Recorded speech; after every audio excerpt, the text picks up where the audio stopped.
Oh yeah, look at them. Fresh.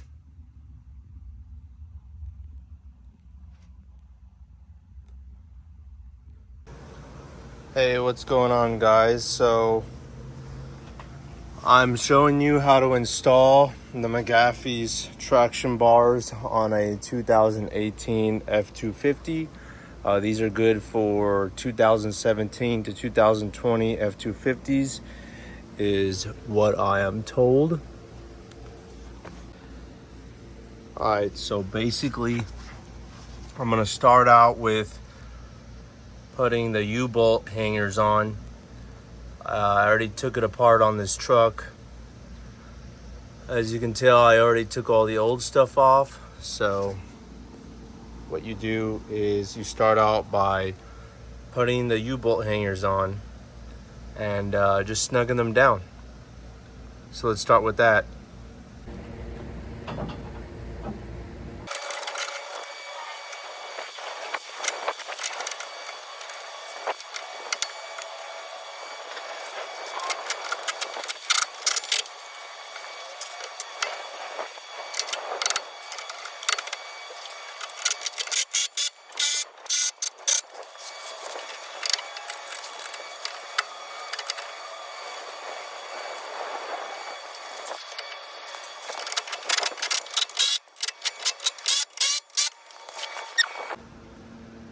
All right, that's that. We mounted the U-bolt hangers on both sides, snugged them down, and that's it for now. Now we go grab the traction bars, and then we'll line everything up. All right, guys, here are the traction bars, freshly powder coated. They just cooled down. Let's throw them in.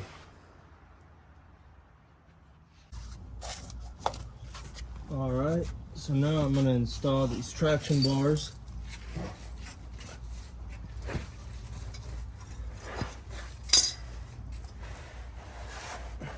First, you got to put the rubber bushings in there, and then the sleeve. These two, and the sleeve.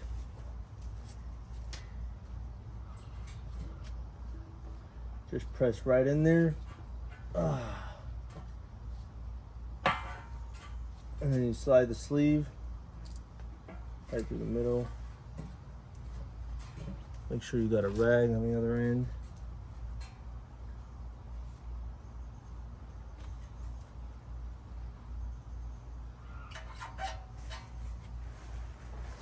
And kind of just work its way in there.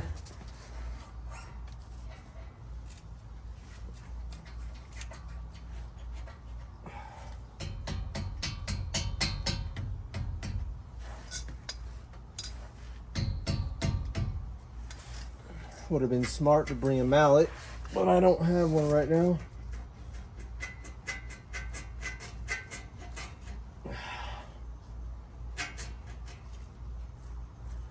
All right.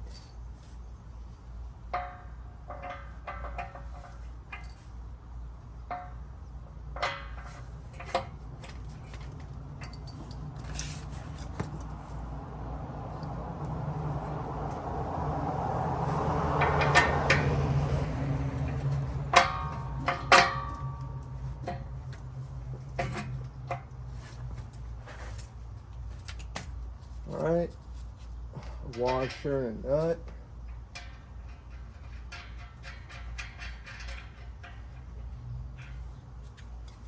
I'm going to do the other side.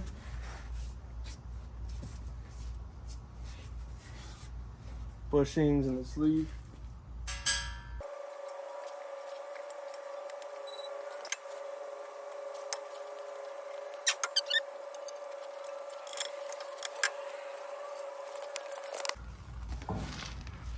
All right, so you got those mounted on there, and then now you can install this onto there. So that's what's next. All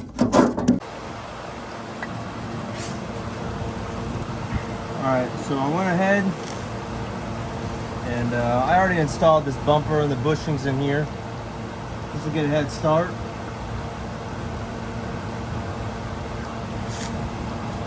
I'm gonna grab these two.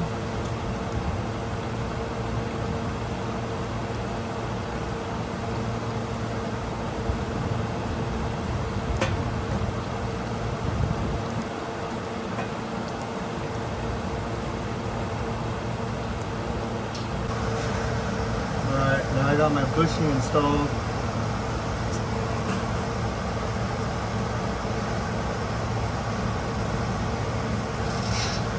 I'm going to go ahead and install my arm now.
Alright guys, so if you're installing this traction bar kit for the first time, this is exactly where you'd be at.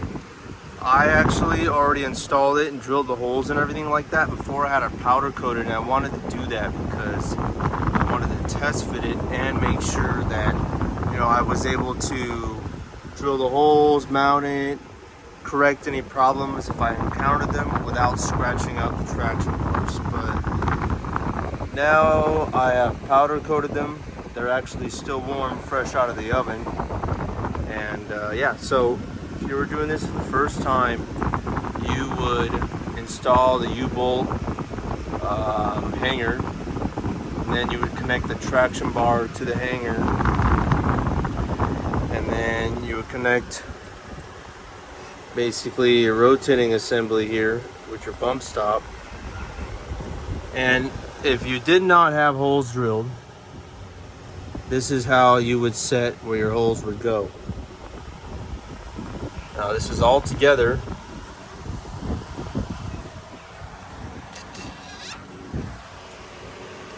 And the instructions say that the bump stop needs to be touching the bottom of this bracket. So all you would do is you would pull it all the way up, just like this, and you would mark your holes. See, just like that. You mark your holes, especially the one underneath there, and then you drill them out. Now obviously it's not aligning up right now, it's because I'm having a hard time holding this up. But what I did was I got my car jack and I actually put it right under here and lifted it up, applied pressure, made sure everything was flat where it was supposed to go, and then I marked my holes and then drilled them out.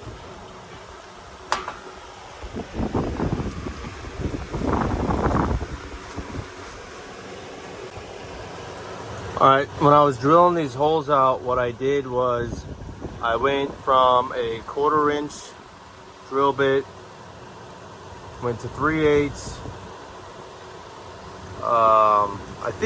I think on one side I did half, and then jumped straight to 5/8, and then you move on to the 11/16, which is the size required to install these inserts. Now I highly recommend spending an extra $20 and getting the 5/8, because when you go, say, from a 1/2 inch to 11/16, your drill bit is going to be kind of sloppy, especially if you're hand drilling it, and you'll blow out the hole using an 11/16 because you're trying to drill out so much material, and you'll end up having loose holes, and then which will really screw you when you're trying to have a precise, fine fit here. So I highly, highly, highly recommend saving yourself, God, I don't even know how much time and effort by just, drilling it at a 1/4 inch, 3/8, half, and oh my God, get a 5/8 inch drill bit. Like it's recommended, and then go straight to the 11/16. I had some extra metal and I drilled 2 holes. I didn't have the 5/8, went straight to 11/16, and they were blown out. I mean, these inserts just spun in there. Went to the store and bought my 5/8, and that's how I found out that, that's the best way to go about it. I mean, there might be different ways you can use to drill it. Maybe use a mag drill, and your drill bit won't be so sloppy, but I mean, you're not gonna put this truck in a mill, so you're gonna have to basically hand do it. So yeah, that's basically it. Let me show you again. Now make sure to lift this up. I would definitely use a car jack, and make sure it's flat on there, because when you drill your holes, you only got one shot at them. So yeah, I'm gonna do this to the other side, and then I'll put some bolts in there. Alright, so I'm gonna show you an explanation that, I could not find this out anywhere,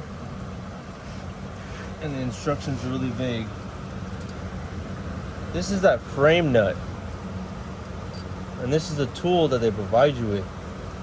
And the whole reason for this is you drill these holes out big enough for, these slide in there, and they want to be at a tight fit, where you kind of have to hammer them in. You don't want to drill them out so much where they just plop right in.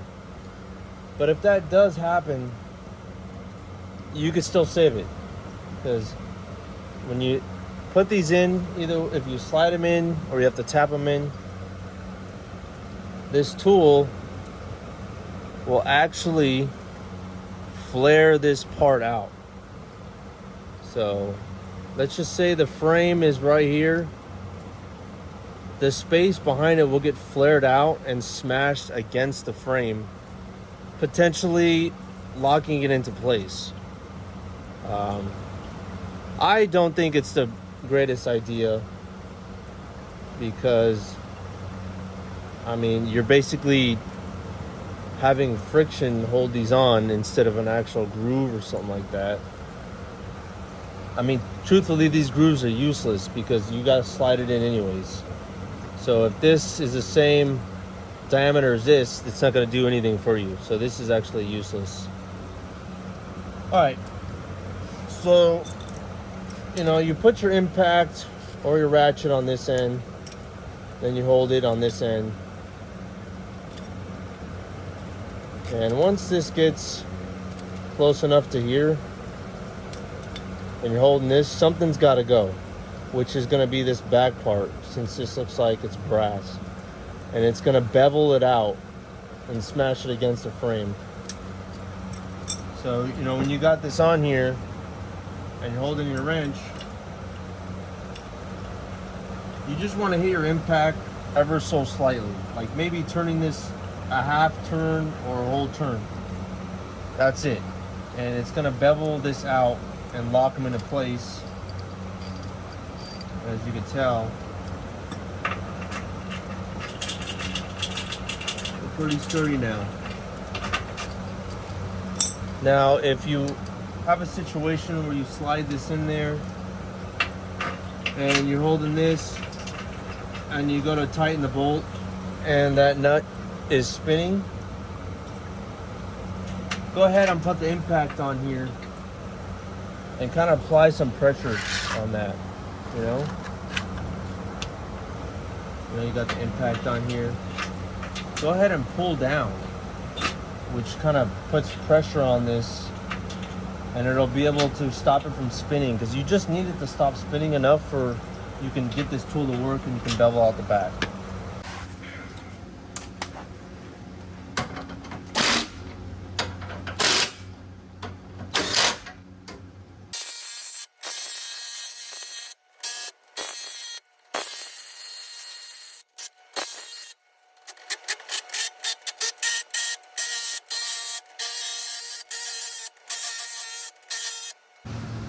Alright, first thing I'm going to do is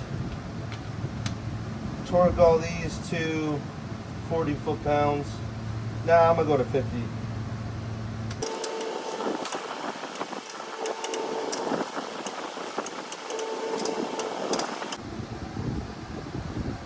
Let's try 70.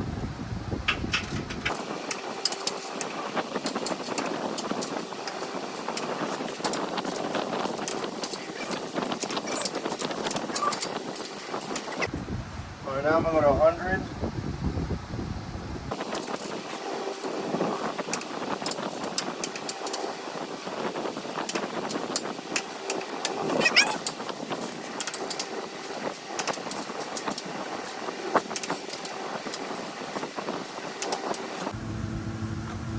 Alright, now we're going to 130.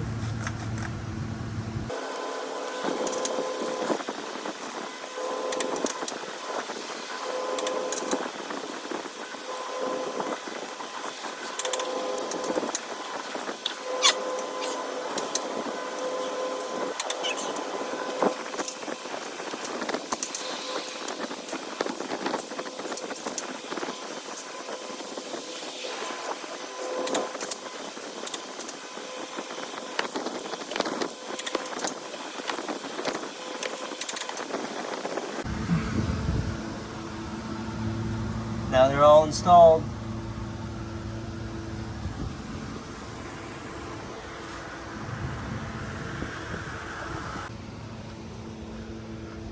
All right. And there you have it, guys. Mcgaughy's traction bar install. Easy enough. So we'll drive around on this for 500 miles. And then we'll go back underneath and we'll re-torque everything.